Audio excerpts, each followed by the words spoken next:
নবী সাল্লাল্লাহু আলাইহি ওয়াসাল্লামের সেমিনার 2024 এর নিম্ন সুন্দর এই পড়ন্ত বিকেল বেলায় কোম্পানীগঞ্জ উপজেলা অডিটোরিয়ামে উপস্থিত আজকের এই মহতী অনুষ্ঠানের সম্মানিত সভাপতি, মঞ্চে উপবিষ্ট প্রধান অতিথি, উপস্থিত হওয়ার কথা প্রধান বক্তা আমার প্রিয় মাওলানা হাসিবুর রহমান, ইসলামিক স্কলার্স, মঞ্চে উপস্থিত বিশেষ অতিথিবৃন্দ এবং আমার সম্মুখে উপস্থিত নবী প্রেমের উজ্জীবিত মর্দে মুজাহিদ সম্মানিত তৌহিদি জনতা, সবাইকে জানাই আমার পক্ষ থেকে আন্তরিক অভিবাদন ও মোবারকবাদ।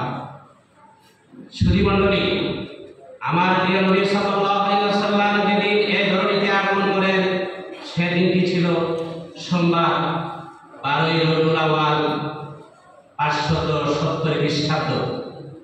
মক্কার বিখ্যাত কুরাইশ বংশে আম্মার আব্দুল্লাহ বংশে জাহিলিয়াতের অমনিসার অন্ধকার ভেদ করে সুবহে সাদিকের সময় আমিনার কুঠি আলোকিত করে এ ধরাধামে তিনি আগমন করেন।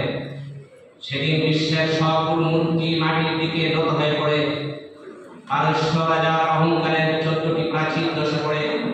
পারস্যেতে রথকে পূজা করা হতো প্রিয় নবীর আগমনের দিন। সবে অঞ্চলের সেই রথটি শুকিয়ে যায়। কুফা ও সিরিয়ার মধ্যবর্তী সামারি অঞ্চলে যেখানে বহু বছর কেউ পানি দেখেনি, নবী সাল্লাল্লাহু আলাইহি ওয়াসাল্লামের জন্মের সাথে সাথে সেখানে পানির প্রবাহ শুরু হয়। যখন রাসূল সাল্লাল্লাহু আলাইহি ওয়াসাল্লাম জন্ম নেন, তখন ইবলীসের জন্য সত্য আকাশে যাওয়া নিষিদ্ধ হয়ে যায়। শয়তানকে আকাশের দরজাগুলো থেকে ধমকি দিয়ে বিতাড়ন করা হয়।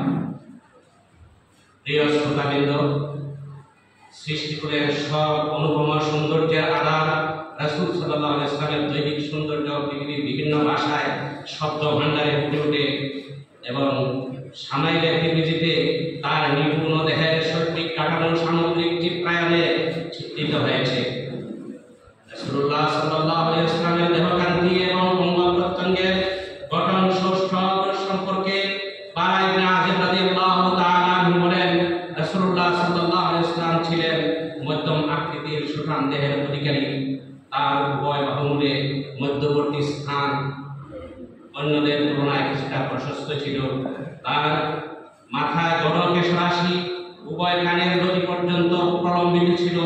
তার স্কন্ধদেশে মোহরের উপর ছিল কবুতরের ডিমের মতো তার শরীরের বর্ণে। সম্মানিত সুধী, এত ছিল আমার প্রিয় রাসূলের সুরতের স্বল্প বর্ণনা, যেটি ধারণ করা পৃথিবীর কোনো মানুষের পক্ষে সম্ভব নয়। কিন্তু তার সিরাত সে তো এক অনুপম আদর্শ, অনুসরণীয় এবং অনুকরণীয়।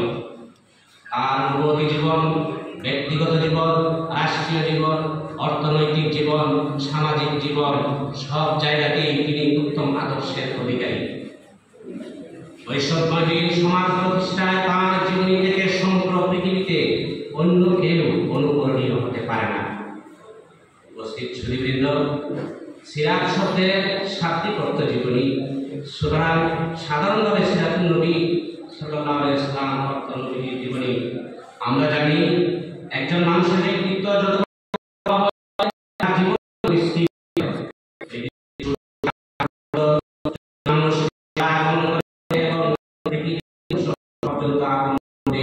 সবার চাইতে নবী সাল্লাল্লাহু আলাইহি ওয়াসাল্লামের জীবন ছিল বেশি বিস্তৃত।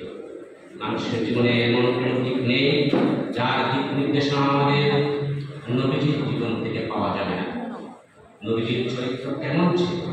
সাহাবীদের এই প্রশ্নের উত্তরে আয়েশা উম্মুল মুমিনিন আয়েশা রাদিয়াল্লাহু তাআলা বলেন, তোমরা কি কোরআন পড়ো না? এবং তিনি বলেন, কানা হুরুফুল কোরআন, অর্থাৎ কোরআনই ছিল তাঁর চরিত্র। স্বয়ং আল্লাহ তাআলা নবীর চরিত্রের প্রশংসা করে বলেন, ওয়া ইন্নাকা লাআলা খুলুকিন আযীম, অর্থাৎ হে নবী, আপনি মহান চরিত্রের উপর প্রতিষ্ঠিত। আল্লাহ তাআলা তার বান্দাদের নির্দেশনা দেন এভাবে, লাকাদ কানা লাকুম ফী রাসূলিল্লাহি উসওয়াতুন হাসানাহ, অর্থাৎ তোমাদের জন্য আল্লাহর কাছে তাদের মাঝে উত্তম আদর্শ রয়েছে। নবীজি